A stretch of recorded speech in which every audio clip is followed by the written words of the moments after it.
नमस्कार दोस्तों, स्वागत है सभी का आज के सिंपली एक्सप्लेन में। दोस्तों, सिविल सर्विसेज एग्ज़ाम जो 3 स्टेज में ली जाती है, उसका फर्स्ट स्टेज है प्रीलिम एग्ज़ाम।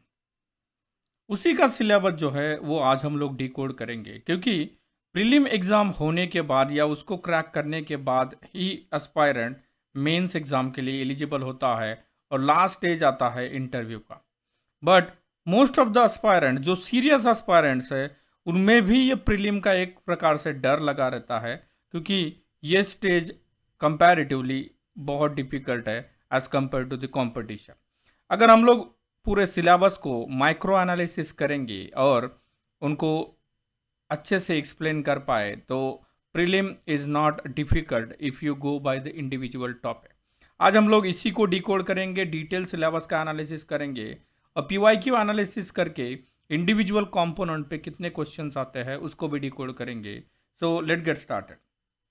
यूपीएससी का जो सिलेबस है for prelim exam, actually prelim exam में दो क्वेश्चन पेपर्स है। एक है GS1 और एक है GS2। GS2 जिसे CSAT भी कहते हैं, वो क्वालिफाइंग एग्ज़ाम है। आपको सिर्फ 33% मार्क्स लाना है, उसके मार्क्स मेरिट में नहीं कंसिडर होते हैं। और जो GS1 है उसके मार्क्स कंसिडर होते हैं। GS1 दैट इज़ पेपर 1 जो 200 मार्क्स का है, उसी का मेरिट में इम्पोर्टेंस है और उसी को कंसिडर किया जाता है while cracking as an prelim exam. तो इसलिए ये प्रीलिम का जो GS1 है इम्पोर्टेंट बन जाता है। अब अगर प्रीलिम का टोटल सिलेबस अगर हम लोग मॉडिफाई करें तो हम लोग उसको 7 कंपोनेंट्स में डिवाइड कर सकते हैं। 7 मेजर कंपोनेंट जो है उनके ऊपर हम लोग ध्यान देंगे। सबसे पहला कंपोनेंट है करंट इवेंट्स। करंट इवेंट्स या करंट अफेयर जिसको हम लोग कहते हैं, ये मेजर हो जाता है, क्योंकि नीचे दिए गए सब जो टॉपिक्स है, सब टॉपिक जो 7 कंपोनेंट्स है, उसमें से 6 कंपोनेंट्स ये 7वें component that is current affairs के ऊपर मेजरली और हेवीली रिलाय रहता है। नेक्स्ट है हिस्ट्री। अब इसमें इंपॉर्टेंट ये है कि वर्ल्ड हिस्ट्री हम लोगों को पढ़ना नहीं है फॉर प्रीलिम। वर्ल्ड हिस्ट्री हमारा मेंस का टॉपिक होता है, तो ये एक इम्पॉर्टेंट क्राइटेरिया यहाँ पे याद रखना है। History of India and Indian national movement, Indian and world geography, here we need to understand world geography भी है उसमें, physical social economic geography of India and world. Indian polity and governance, again very sorted topic, जिसका मतलब सुलझा हुआ topic है ये, क्योंकि इसके बहुत सारे बुक्स भी अवेलेबल है और वी नो कि जो लक्ष्मीकांत है वो बहुत सारा काम इसका कर देता है, बट उसको भी डिकोड करेंगे। Constitution, political system, panchayati raj, public policy, rights issues. Next जो फोर्थ टॉपिक है या रादर फिफ्थ टॉपिक है, 1 2 3 4 5, इकोनॉमी और सोशल डेवलपमेंट। उसमें social sustainable development, poverty, inclusion, demographic और सोशल सस्टेन इनिशिएटिव। इसमें याद रखना है कि सिर्फ बेसिक कंसेप्ट नहीं है इकोनॉमी के, यहाँ पे सोशल डेवलपमेंट या इकोनॉमिक डेवलपमेंट पे भी काम करना है। नेक्स्ट एनवायरनमेंट और ecology, biodiversity, climate change that do not require specialization. Again हमें मालूम है कि यूपीएससी की जो सिविल सर्विसेज एग्ज़ाम है उसकी जो प्रीलिम है वो इंडियन फॉरेस्ट सर्विस के प्रीलिम के साथ में ही होती है। मतलब इंडियन फॉरेस्ट सर्विस को अपियर होने वाले बच्चे भी या एस्पायरेंट्स भी यूपीएससी सिविल सर्विसेज एग्ज़ाम का प्रीलिम भी देते हैं। तो इसका मतलब ये हुआ कि heavy Reliance upon this topic that is environment and ecology, और वो ट्रेंड में भी दिख रहा है, वो भी हम लोग डिकोड करेंगे। और लास्ट जो 7th कंपोनेंट है वो है जनरल साइंस। अब जनरल साइंस में थोड़ा सा साइंस एंड टेक्नोलॉजी भी है और ये हेवीली रिलाई करता है करंट बेस या ट्रेंडिंग टॉपिक के ऊपर। तो अगर हम लोग ये ओवरऑल देखें तो पता चलता है कि ये सिंगल लाइन से जैसा current events, history of India, यहाँ से हम लोगों को ज़्यादा इन्फॉर्मेशन नहीं मिलती है। जब तक हम लोग एक एक टॉपिक को इंडिविजुअली डिकोड नहीं करेंगे तब तक हम लोग इंडिविजुअल टॉपिक का इम्पोर्टेंस क्या है उसको आइडेंटिफाई नहीं कर पाएंगे। सो शुरुआत करते हैं first very important topic history. अब अगर हिस्ट्री का वेटेज देखा जाए तो हिस्ट्री का वेटेज लगभग 12 से 14 क्वेश्चन के करीब इसका वेटेज है। अब मैं हिस्ट्री को 3 इसमें डिवाइड करता हूँ। एक है एंशियंट, दूसरा है मेडिवल और तीसरा है मॉडर्न। ये कैनवास है पूरा हिस्ट्री का, इंडियन हिस्ट्री का। अब एंशियंट में कुछ टॉपिक्स है जिनके ऊपर फोकस होना इंपॉर्टेंट है, जैसे कि pre historic period plus Indus valley civilization plus Jainism, Buddhism. इनके ऊपर, बुद्धिज्म के ऊपर एक क्वेश्चन आता ही है, ये ट्रेंड रहा है। उसके बाद में गुप्ता पीरियड। ये कुछ इंपॉर्टेंट बीट्स है जो एंशियंट में इंपॉर्टेंट बनते हैं। उसके साथ में अगर एंशियंट को आर्ट एंड कल्चर के साथ में जोड़ा जाए तो ये भी एक इंपॉर्टेंट एरिया बनता है प्रीलिम के लिए। Medieval, most of the aspirants actually medieval पे ज़्यादा काम नहीं करते हैं, क्योंकि इसके जो कॉस्ट बेनिफिट रेशियो है वो ज़्यादा है। इसी का नतीजा है कि मोस्ट ऑफ द स्टूडेंट्स इसको बाईपास कर देते हैं। बट कुछ जो इम्पोर्टेंट टॉपिक्स है उनके ऊपर एक्चुअल में काम होना चाहिए, जैसे कि मेजर डिनास्टीज है। अगर मैं नाम लूँ तो चालुक्य, चोलाज, पांड्याज, ये इम्पोर्टेंट डिनास्टीज है। Then Vijayanagara empire, Vijayanagara empire पे हर साल एक क्वेश्चन आ रहा है। उसके बाद में अगर चले जाए तो दिल्ली सल्तनत पे क्वेश्चंस आते हैं, और उनके भी एडमिनिस्ट्रेशन पे ज़्यादा क्वेश्चंस आते हैं कि जहागीरदार क्या होता है, ज़मींदार क्या होता है, तो रूरल सेटिंग को क्या कहते थे। और ये इम्पॉर्टेंट है क्योंकि मिडिवल में एडमिनिस्ट्रेटिव क्वेश्चंस ज़्यादा पूछते हैं। और अगर हम लोग इस पे टारगेट कर दे और अगर सिलेक्टिव रीडिंग करें तो हम लोग मिडिवल के जो 3 से 4 क्वेश्चंस आते हैं उनको भी आराम से टैकल कर सकते हैं। अब उसके अलावा जो मेजर पार्ट है वो है मॉडर्न हिस्ट्री। अब यहाँ पे जो यूरोपियंस का इंडिया में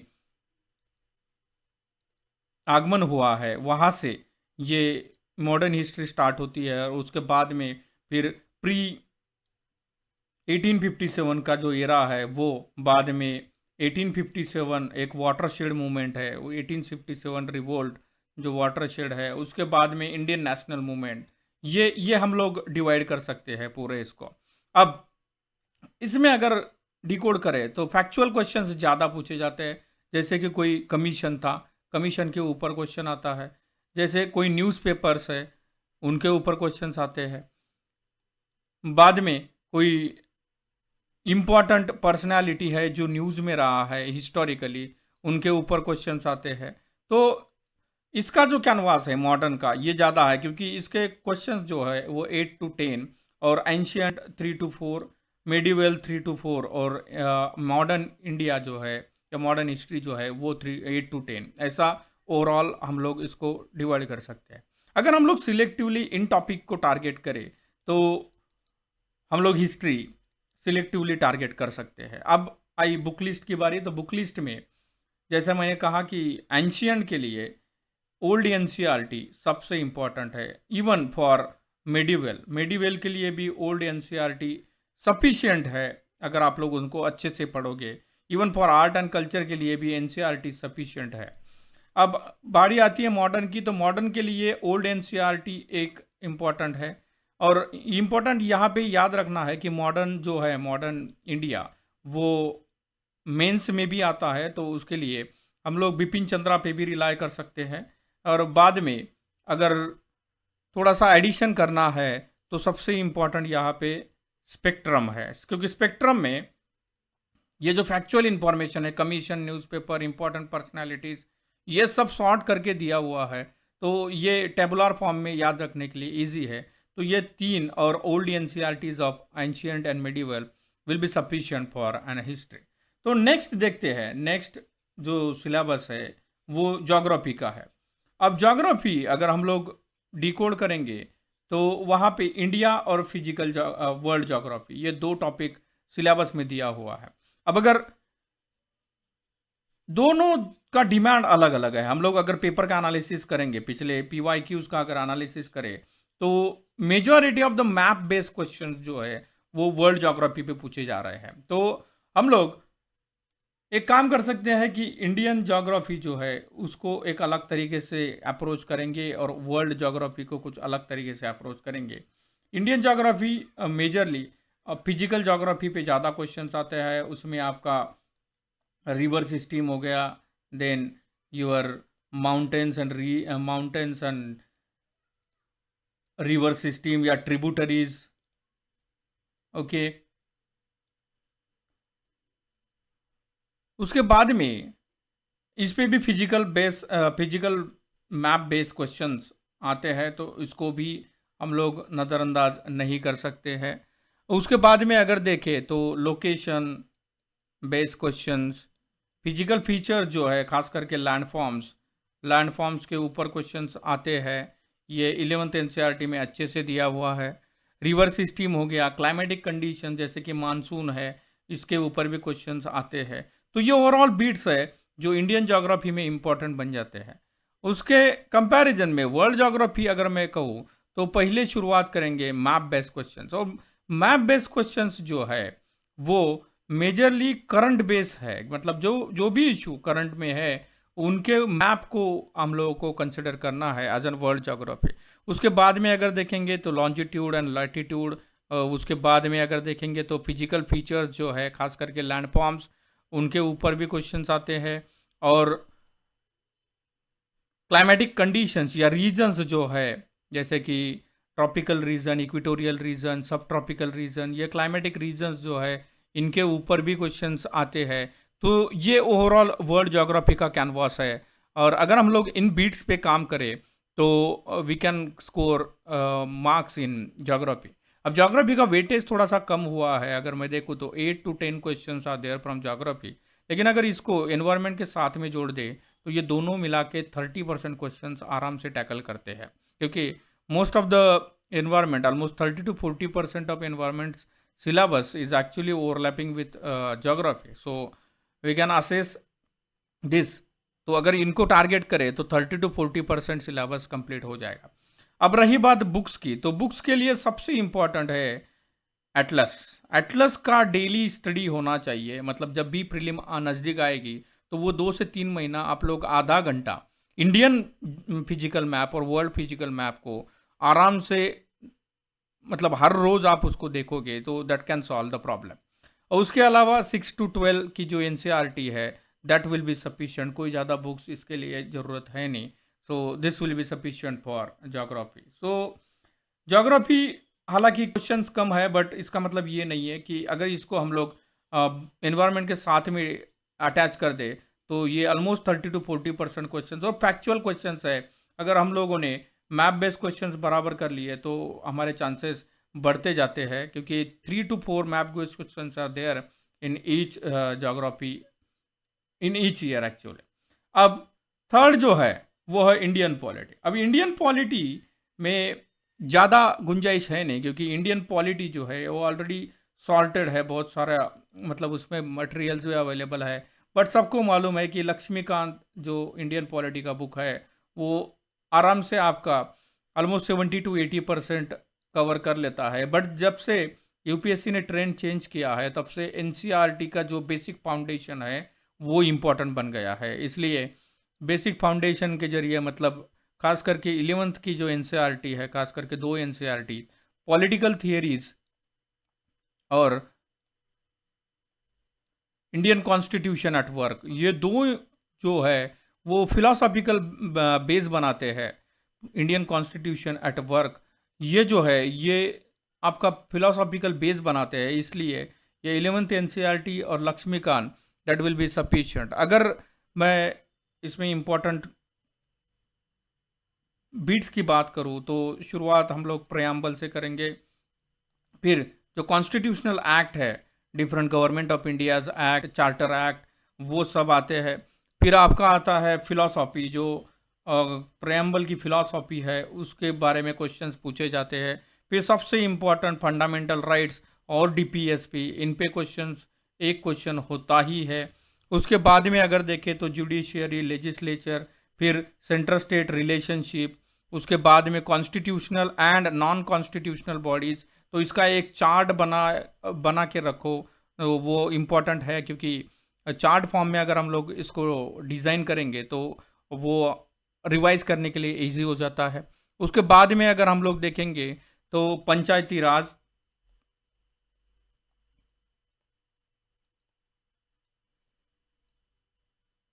ये कुछ इम्पोर्टेंट पॉइंट्स है और कुछ करंट बेस्ड क्वेश्चंस जो है, जो भी ऑर्गेनाइजेशंस करंट में फोकस में है, कॉन्स्टिट्यूशनल या नॉन कॉन्स्टिट्यूशनल, वो इम्पोर्टेंट बन जाती है। ऑलरेडी मैंने लिस्ट दे दी है, तो पॉलिटी ऑलमोस्ट सॉल्टेड है। और पॉलिटी के क्वेश्चंस ऑलमोस्ट 12 टू 15 टू 18 तक जा सकते हैं। सो पॉलिटी भी मेजर कॉन्स्टिट्यूएंट बनता है अगर हम लोगों को प्रीलिम क्रैक करना है। बट रिमेंबर, अब ट्रेंड चेंज हुआ है, तो फिलोसॉफिकल जो क्वेश्चंस है पॉलिटी के, फैक्चुअल क्वेश्चंस ना आते हुए फिलोसॉफिकल क्वेश्चंस पे ज़्यादा काम आ रहा है। तो जो एनसीईआरटीज़ है, जो फाउंडेशन बनाती है, वो अब इम्पोर्टेंट बन गए हैं। नेक्स्ट है इकोनॉमिक एंड सोशल डेवलपमेंट। अब ये थोड़ा सा कॉम्प्लिकेटेड टॉपिक है, क्योंकि यहाँ पे हम लोगों को सिर्फ बेसिक कंसेप्ट नहीं क्लियर करना है। मतलब इकोनॉमी के जो बेसिक कंसेप्ट है, लाइक अगर मैं एग्जांपल दे दूँ तो GDP, GNP, then inflation, deflation, stagflation, then अगर हम लोग आगे चले जाए तो budget plus fiscal policy plus monetary policy. तो ये कुछ बीट्स है जो बेसिक कंसेप्ट के अंदर आते हैं फॉर योर इकोनॉमी। बट उसके अलावा, क्योंकि ये जो पूरा स्टेटमेंट है ये इकोनॉमिक एंड सोशल डेवलपमेंट है, तो सोशल डेवलपमेंट में जब भी हम जाते हैं तो इसमें questions like poverty based questions आते हैं, अनएम्प्लॉयमेंट पे क्वेश्चंस आते हैं। सबसे इम्पोर्टेंट प्लानिंग और प्लानिंग कमीशंस के ऊपर, सस्टेनेबल डेवलपमेंट या सस्टेनेबल डेवलपमेंट गोल्स पे क्वेश्चंस आते हैं। तो और सोशल डेवलपमेंट में जब भी क्वेश्चन आता है तो उसके लिए उसके स्कीम्स जो है गवर्नमेंट ऑफ इंडिया के, वो पढ़ना बहुत इंपॉर्टेंट है। उस स्कीम का मेन ऑब्जेक्टिव क्या है, उसके प्रोविजंस क्या है, ये स्कीम कब चालू हुई है, इस टाइप के क्वेश्चंस पूछे जाते हैं। तो इसीलिए मैंने कहा कि ये इसका जो कैनवास है इकोनॉमी का और इकोनॉमिक डेवलपमेंट का खास करके, ये थोड़ा सा ज़्यादा है। इसलिए इसके जो बुक्स है वो भी थोड़े से ज़्यादा रहेंगे, क्योंकि इकोनॉमी जो क्वेश्चंस पूछे जा रहे हैं, जो ट्रेंड है, वो मेजरली करंट अफेयर्स बेस है। सो जो खास करके सोशल जो है, वो सोशल डेवलपमेंट वो करंट अफेयर्स बेस है, इसलिए करंट अफेयर्स इंपॉर्टेंट बन जाता है। उसके बाद में बजट जो हर साल आता है वो इम्पोर्टेंट है। उसके बाद में इकोनॉमिक सर्वे सबसे इम्पोर्टेंट है। बजट, करंट अफेयर्स के बाद में इकोनॉमिक सर्वे और बाद में बजट, ये इम्पोर्टेंट बन गया है, क्योंकि ये हो गया ओवरऑल गवर्नमेंट रिलेटेड इश्यूज। उसके बाद में अगर आप योजना और कुरुक्षेत्र पढ़ोगे तो आपको इसके मेंस में भी ये काम में आएगा और प्रीलिम में भी इम्पोर्टेंट बन जाता है। अब थोड़ा सा एनसीईआरटी पे फोकस करते हैं, क्योंकि 11th का जो एनसीईआरटी है वो आपका बेसिक फाउंडेशन बना देता है for basic concept like GDP, GNP, inflation, budget, monetary policy. ये सब 11th एनसीईआरटी में अच्छे से दिया हुआ है, तो ये एक इम्पॉर्टेंट बन जाता है। बाद में अगर हम लोग देखेंगे तो एक कोई भी बुक आप उसके सपोर्ट में ले सकते हो, जैसे कि श्री राम आईएएस का एक बुक है, वो भी अच्छा है। रमेश सिंह सर का एक बुक है, वो भी एक अच्छा है, बट हर बुक पढ़ने की ज़रूरत नहीं है। और उसके बाद में मृणाल सर के भी नोट्स अच्छे रहते हैं। तो आप इनमें से किसी को, मतलब खास करके श्री राम आईएएस को I use to prefer that Shri Ram IAS. तो 11th NCERT, current affairs, budget, economic survey और उसके बाद में योजना और कुरुक्षेत्र के बाद में कंसेप्ट और ये जो सोशल डेवलपमेंट है, उसके लिए इनमें से कोई भी बुक आप प्रेफर कर सकते हो। तो जैसा मैंने कहा कि थोड़ा सा इकोनॉमी जो है वो उसका वेटेज भी ज़्यादा है और ये कंपैरेटिवली इसका कैनवास भी ज़्यादा है। बेसिक प्लस थोड़ा सा गवर्नमेंट की जो डेवलपमेंटल स्कीम्स है तो उनके ऊपर भी आप लोगों को फोकस करना पड़ेगा। तो ये है इकोनॉमी का। इकोनॉमी के क्वेश्चंस 15 टू 20 तक चले जाते हैं, तो वो भी एक मेजर एरिया है प्रिपरेशन का। अब नेक्स्ट देखते हैं general issues of environment and ecology. जैसे मैंने कहा कि इकोलॉजी या इन्वायरमेंट जो है ये इम्पॉर्टेंट है, क्योंकि आईएफएस, इंडियन फॉरेस्ट सर्विस के जो बच्चे हैं वो भी सिविल सर्विसेज एग्ज़ाम के लिए अपियर होते हैं। तो उनके वेटेज को मॉडिफाई करने के लिए एनवायरनमेंट में स्टेटस या इनका वेटेज बढ़ते गया है। और मैं इसको हर बार ज्योग्राफी के साथ में लिंक करता हूँ, क्योंकि 30 to 40% of their syllabus is actually matching with each other. और अगर 30-40% सिलेबस इन दोनों का मैच हो रहा है और ज्योग्राफी आपको 8 to 10 क्वेश्चन दे रहा है और एनवायरनमेंट 15 to 20 क्वेश्चन दे रहा है, तो दोनों मिला के आपको 30 क्वेश्चन या 30% क्वेश्चन आराम से टैकल करने की आपको गुंजाइश आ जाती है। तो इसका इम्पोर्टेंट ये है कि अगर आप 30% क्वेश्चन क्रैक कर लेते हो तो आप ऑलमोस्ट रीच कर जाते हो कट ऑफ के लिए। तो एनवायरनमेंट में अगर मैं बीट्स की बात करूँ तो बायोडाइवर्सिटी एक इम्पॉर्टेंट टॉपिक है, फिर एक्वाटिक बायोडाइवर्सिटी, टेरेस्ट्रियल बायोडाइवर्सिटी, फिर कुछ इम्पॉर्टेंट जोग्राफिकल फिनोमेना है लाइक एस्चुरीज है, मैनग्रूव्स है, फिर कोरल रीफ्स पे क्वेश्चंस बार बार आते हैं, फिर वेटलैंड्स है। तो ये इम्पॉर्टेंट जोग्राफिकल फिनोमेना है जो जोग्राफी में भी बहुत सारे कवर होते हैं, बट एनवायरनमेंट में भी उनको कवर करना है। बाद में इकोसिस्टम रिलेटेड जो टर्मिनोलॉजीज है उन पे भी क्वेश्चंस आते हैं। देन न्यूट्रिएंट साइकिल जो है, कार्बन साइकिल, ऑक्सीजन साइकिल, इनके ऊपर भी क्वेश्चंस आने लगे हैं। Then resources, then land resources, water resources, then soil resources, इनके ऊपर पोल्यूशन सबसे इम्पोर्टेंट टॉपिक है एनवायरनमेंट का। और उसके बाद में कुछ एक्ट्स जो है एनवायरनमेंट के जो फोकस में रहते हैं उनके ऊपर भी क्वेश्चंस आते हैं। तो ये ओवरऑल एनवायरनमेंट का स्ट्रैटेजी है। अब अगर एनवायरनमेंट की बात करें तो एनवायरनमेंट एक्चुअली करंट बेस्ड ज़्यादा है, तो करंट अफेयर्स तो आपको डेली पढ़ना ही है। उसके बाद में अगर बात करें तो एक इम्पॉर्टेंट बुक है जो मैंने भी प्रेफर किया था शंकर आईएएस का, वो बुक सबसे इम्पॉर्टेंट है। तो that will be sufficient to give you basic understanding about each this concept, और उसको करंट अफेयर्स के साथ में लिंक कर दो तो एनवायरनमेंट का टॉपिक भी आपका आराम से कवर हो जाएगा। अब जो लास्ट टॉपिक है दैट इज जनरल साइंस। अब एनवायरनमेंट मैंने बता दिया, एनवायरनमेंट और ज्योग्राफी दोनों मिला के ऑलमोस्ट 25 to 30% क्वेश्चन आप टैकल कर सकते हो। अगर दोनों को अच्छे से कर पाओ तो you can reach to the cut off very easily. अब लास्ट जो है वो है जनरल साइंस। अब जनरल साइंस एक्चुअल में थोड़ा सा डाइसी है, क्योंकि जनरल साइंस से एक्सपेक्टेशन रहती है कि इस पे बेसिक साइंस के क्वेश्चंस पूछे जाए, लेकिन जो ट्रेंड है वो बताता है कि जो साइंटिफिक डेवलपमेंट्स है, खास करके टेक्नोलॉजिकल डेवलपमेंट्स, उनके ऊपर क्वेश्चंस आने लगे हैं। तो हम लोगों को इसको टेक्नोलॉजिकली भी देखना पड़ेगा। दैट मीन्स करंट बेस जो ट्रेंडिंग टॉपिक है साइंस के, उनको भी हम लोगों को कवर करना पड़ेगा। अब उसमें देखा जाए तो आप लोगों को ध्यान रखना है स्पेस के ऊपर, आईटी में क्या डेवलपमेंट हो रहा है, नैनो एंड बायोटेक्नोलॉजी में क्या डेवलपमेंट हो रहा है। उसके बाद में अगर ध्यान दिया जाए तो इम्पोर्टेंट जो ऑर्गेनाइजेशंस है जो न्यूज़ में रहती है लाइक डीआरडीओ, इसरो, नासा, इन ऑर्गेनाइजेशंस में जो भी डेवलपमेंट हो रही है खास करके साइंस और स्पेस, आईटी या नानोटेक बायोटेक के रिलेटेड, उन पे भी ध्यान देना है। और अगर कोर साइंस की बात करें तो बायोलॉजी इम्पोर्टेंट बन जाता है। बायोलॉजी के बेसिक से मतलब सेल स्ट्रक्चर्स, टिश्यूज, इनके साथ में अगर बात करें तो जो ह्यूमन बॉडी है उनके इंडिविजुअल ऑर्गन्स, और उसके बाद में डिसीजेस के ऊपर क्वेश्चंस आते हैं। मतलब ह्यूमन और न्यूट्रिशन के बाद में डिसीजेस पे क्वेश्चंस आते हैं। अब एनसीईआरटी, यस एनसीईआरटी इम्पॉर्टेंट है इसके लिए, बट मैं कहूँगा कि इसको कम्प्लीटली रीड नहीं करना है। 6 to 10 की जो एनसीईआरटी है उसमें से आप सिर्फ गो थ्रू करोगे, सुपरफिशियल रीडिंग करके नोट्स निकाल के इसको रख दोगे, और फिर बाद में सबसे इम्पॉर्टेंट है यहाँ पे करंट डेवलपमेंट जो भी है साइंस की, वो आपको ट्रैक करते रहना है, तो ये भी आपका कवर हो जाएगा। तो ये ओवरऑल सिनारियो है पूरे यूपीएससी के प्रीलिम के सिलेबस का। तो अगर मैं देखूँ कि current events of national importance तो सबसे इम्पोर्टेंट बन गया है, क्योंकि ये जो 6 सब टॉपिक है नीचे, उन सब का लिंक लास्ट में करंट अफेयर्स पे ही आता है। तो करंट अफेयर्स इम्पोर्टेंट है, बाद में history, geography, polity, economy, environment and ecology और जनरल साइंस। कुछ इंपॉर्टेंट चीज़ें हैं वो हम लोगों को याद रखना है while appearing for an prelim.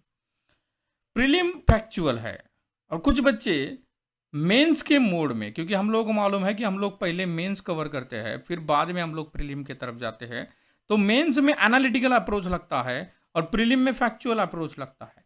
तो जैसे ही हम लोग प्रीलिम मोड में आते हैं तो हम लोग फैक्चुअल ट्रांसफॉर्मेशन नहीं कर पाते हैं और इसी का नतीजा है कि most of the students fails to adopt this strategy. तो एनालिटिकल अप्रोच से हम लोगों को फैक्चुअल अप्रोच में जाना है, ये याद रखना है, क्योंकि प्रीलिम फैक्चुअल है। No doubt to say that NCERTs are very important. मतलब आपके पास, अब सपोज हम लोगों ने एग्जांपल ले लिया कि लक्ष्मीकांत एक ऐसा बुक है जिसमें सब चीज़ें ऑलमोस्ट अवेलेबल है, लेकिन यूपीएससी ने जो ट्रेंड सेट किया है वो बेसिक कंसेप्ट पे ज़्यादा जा रहे हैं, फिलोसॉफिकल क्वेश्चन ज़्यादा जा रहे हैं, और एनसीईआरटी आपको फिलोसॉफिकल बैकग्राउंड या बेसिक कंसेप्ट स्ट्रेंथन करने में बहुत इंपॉर्टेंट है। और हमें मालूम है कि एनसीईआरटीज आपको आंसर फ्रेमिंग स्ट्रैटेजीज जो है उसमें भी हेल्प करती है, इसलिए एनसीईआरटीज प्रीलिम मेंस दोनों में काम में आएगा, इसलिए एनसीईआरटी आपके बेसिक फाउंडेशन का पार्ट बनता है। अब सबसे भी इम्पोर्टेंट अगर स्ट्रैटेजी की बात की जाए तो जो फिलहाल ट्रेंड है यूपीएससी के प्रीलिम का, उसके हिसाब से इकोनॉमी, पॉलिटी, एनवायरनमेंट, और अगर इसमें मैं ज्योग्राफी ज्वाइन कर दूँ तो it consist of more than 60% question. और अगर हम लोग कट ऑफ की बात करें तो कट ऑफ लग रहा है ऑलमोस्ट 45% टू के करीब, मतलब 45% के करीब। तो अगर हम लोग इन चीज़ों पे ज़्यादा फोकस करके अगर हम लोग मोर देन 60% में एक्यूरेसी लाने का प्रयास करें, और बाकी के जो सब्जेक्ट है लाइक आपका साइंस हो गया, हिस्ट्री हो गया, फिर उसके बाद में अगर हम लोग देखेंगे तो एनवायरनमेंट एंड इकोलॉजी साइंस हो गया, फिर करंट अफेयर्स रिलेटेड चीज़ें हैं, तो इनमें हम लोग सिर्फ एवरेज मार्क्स निकाले और इकोनॉमी, पॉलिटी, एनवायरनमेंट और ज्योग्राफी अगर इनमें हम लोग एक्यूरेसी बढ़ाए तो ये 60% और रिमेनिंग में हम लोग जितना मैक्सिमम स्कोर्स कर पाए, so we can reach easily to the cut off 45% actually, मतलब 90 मार्क्स टू 100 मार्क्स हम लोग आराम से ला सकते हैं। तो इसलिए ये इम्पॉर्टेंट है, और सबसे इम्पॉर्टेंट बात ये है कि ये तीनों जो सब्जेक्ट है, खास करके इन्वायरमेंट और इकोनॉमी, ये करंट बेस है, तो इसलिए आपका करंट बेस होना या करंट बेस्ड होना इम्पॉर्टेंट बन जाता है। नेक्स्ट, जब भी आप प्रैक्टिस करते हो क्वेश्चन पेपर सॉल्विंग की, तो हम लोगों को टेम्परामेंट बिल्डिंग पे काम करना है। अगर मैं एक एग्जांपल ले लूँ, UPSC is working upon your so called mental stability, मतलब जो वो क्वेश्चंस फ्रेम करते हैं वो उनका स्ट्रैटेजी लगभग इस स्टाइल का होता है कि आपको 1 2 3 क्वेश्चंस इजी दे दिए, फिर बाद में 1 2 3 क्वेश्चंस या 4 क्वेश्चंस हार्ड दे दिए। इससे क्या होता है कि एस्पायरेंट को लगता है कि ये इजी है, और जैसे ही ये हार्ड क्वेश्चंस पे आता है तो हमारी गिव अप टेंडेंसी स्टार्ट हो जाती है। तो इसी को टैकल करने के लिए जब भी हम लोग प्रैक्टिस क्वेश्चंस करते हैं फॉर प्रीलिम, क्योंकि प्रीलिम प्रैक्टिस बहुत इंपॉर्टेंट है, तो उसमें हम लोगों को टेम्परामेंट बिल्डिंग, इमोशनल स्टेबिलिटी पे काम करना है, क्योंकि ये 4 क्वेश्चंस के बाद में फिर से आपको इजी क्वेश्चंस आना ही है। So we should how to look for an positive side rather than an negative side. So ये इंपॉर्टेंट है टेम्परामेंट बिल्डिंग का, क्योंकि लास्ट में वो यूपीएससी आपको आपको आपको ऑफिसर्स लाइक क्वालिटी पे चेक करने वाले हैं। तो ऑफिसर्स लाइक क्वालिटी में टेम्परामेंट और इमोशनल स्टेबिलिटी सबसे ऊपर आता है। अब मेरे हिसाब से अगर मैं सक्सेस मंत्रा बताऊं तो ये 3 चीज़ें अगर आप लोग आराम से कर पाए with thorough logical approach to the prelim, तो प्रीलिम निकालना ये इम्पोर्टेंट नहीं है, क्योंकि हम लोगों को सिर्फ क्वालिफाइंग मार्क्स लाना है उसमें, या रादर जितना कट ऑफ है उसके ऊपर आना है।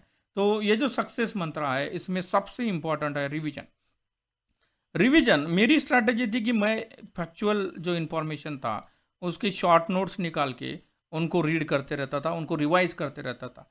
मैंने बहुत सारे रिविजन्स किए, उसके बाद में मेरे ये शॉर्ट नोट्स, खास करके स्कीम्स, खास करके साइंटिफिक डेवलपमेंट जो भी हो रहा है, और खास करके एनवायरनमेंट रिलेटेड जो एनिमल्स, इकोसिस्टम्स है, उनके रिलेटेड जो भी फैक्चुअल डेटा है उनके मैंने शॉर्ट नोट्स प्रिपेयर किए थे, और वो मुझे बहुत सारे हेल्पफुल हुए हैं।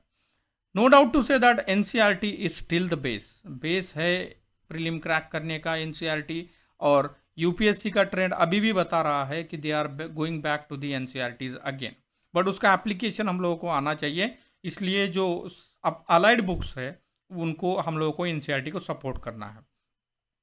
पीवाईक्यू मोस्ट इंपॉर्टेंट, मतलब जितने भी आप सक्सेसफुल कैंडिडेट्स देख लो उनका सबसे इंपॉर्टेंट है कि उनका पीवाईक्यू का एनालिसिस, पास्ट ईयर क्वेश्चंस का एनालिसिस बहुत स्ट्रांग होता है। और ये पास्ट ईयर का एनालिसिस इतना स्ट्रांग होना चाहिए क्योंकि आपको पता चलता है कि यूपीएससी किस प्रकार से सोचती है। और सबसे इंपॉर्टेंट बात कि अगर आपने पीवाईक्यू एक बार पढ़ लिया, 2 बार पढ़ लिया, इसका मतलब ये नहीं कि हम लोगों को बाद में नहीं पढ़ना है। सबसे इंपॉर्टेंट आपको क्वेश्चन की तरफ नहीं, आपको ऑप्शंस की तरफ ध्यान देना है कि यूपीएससी ऑप्शंस कैसे फ्रेम करती है, क्योंकि यूपीएससी की ऑप्शंस फ्रेमिंग की स्ट्रैटेजी बहुत डिफिकल्ट होती है और बहुत यूनिक होती है। अगर हम लोग ऑप्शंस फ्रेमिंग स्ट्रैटेजी को डिफाइन कर पाए या सॉर्ट आउट कर पाए तो यही बेसिस है एक्चुअल में पीवाईक्यू एनालिसिस। मतलब पीवाईक्यू एनालिसिस करना मतलब क्या है कि क्वेश्चन तो ठीक है, क्वेश्चन हम लोग एक बार पढ़ लेंगे तो दैट विल बी ओके, लेकिन ऑप्शंस हम लोगों ने जो 4 ऑप्शंस दिए हुए हैं वो यूपीएससी फ्रेम कैसे करते हैं, what they want exactly from an aspirant, वो हम लोगों को आइडेंटिफाई करना है थ्रू पीवाईक्यू। और लास्ट में आप कोई भी मॉक टेस्ट ज्वाइन कर सकते हो, वो इंपॉर्टेंट बन जाता है क्योंकि प्रैक्टिस में आप जो चीज़ें हैं, जो साइकोलॉजिकल थिंग्स है, उन पे काम कर सकते हो। टेम्परामेंट हो गया, इमोशनल स्टेबिलिटी हो गई, फिर फिजिकल स्टेबिलिटी हो गई, क्योंकि 2 घंटा आपको विथ फुल स्ट्रेंथ, आपको फुल अटेंशन के साथ में आपको अटेम्प्ट करना है। तो प्रैक्टिस इज़ वेरी इंपॉर्टेंट। सो ये सक्सेस मंत्रा के साथ अगर हम लोग डेली इन चीज़ों पे काम करेंगे तो आई डोंट थिंक सो कि हम लोगों को इसमें कोई प्रॉब्लम आएगा। ये मैं अपने खुद के एक्सपीरियंस के साथ में बता रहा हूँ। मैंने 3 बार प्रीलिम क्रैक की है, तो दैट्स वाई मैंने ये स्ट्रैटेजी आप लोगों के साथ शेयर की है। You can modify according to your own demand, but ये की पॉइंट्स है, उनके ऊपर हम लोग अगर डेली काम करें तो prelim will be cracked by any means. So this is all about the today's session. I hope आपके स्ट्रैटेजी में ये सबसे इम्पोर्टेंट पार्ट बनेगा जो भी आज को इन्फॉर्मेशन हम लोगों ने डिस्कस की है। अगर आपके कुछ सुझाव है तो कृपया उनके कमेंट बॉक्स में ज़रूर पिन करें। I will reply it to my utmost capacity. और सबसे इम्पोर्टेंट, अगर वीडियो अच्छा लगे तो लाइक कर देना और चैनल पे नए हो तो सब्सक्राइब कर देना, क्योंकि यूपीएससी का एस्पायरेंट्स के लिए ये चैनल ऑलरेडी बेनिफिशियल रहेगा। हम लोग करंट के ऊपर काम कर रहे हैं, आगे चल के हम लोग इंडिविजुअल सब्जेक्ट के ऊपर भी काम स्टार्ट करेंगे। We will meet again in to the next session of simply explain. Till then all of you take care and thank you for attending.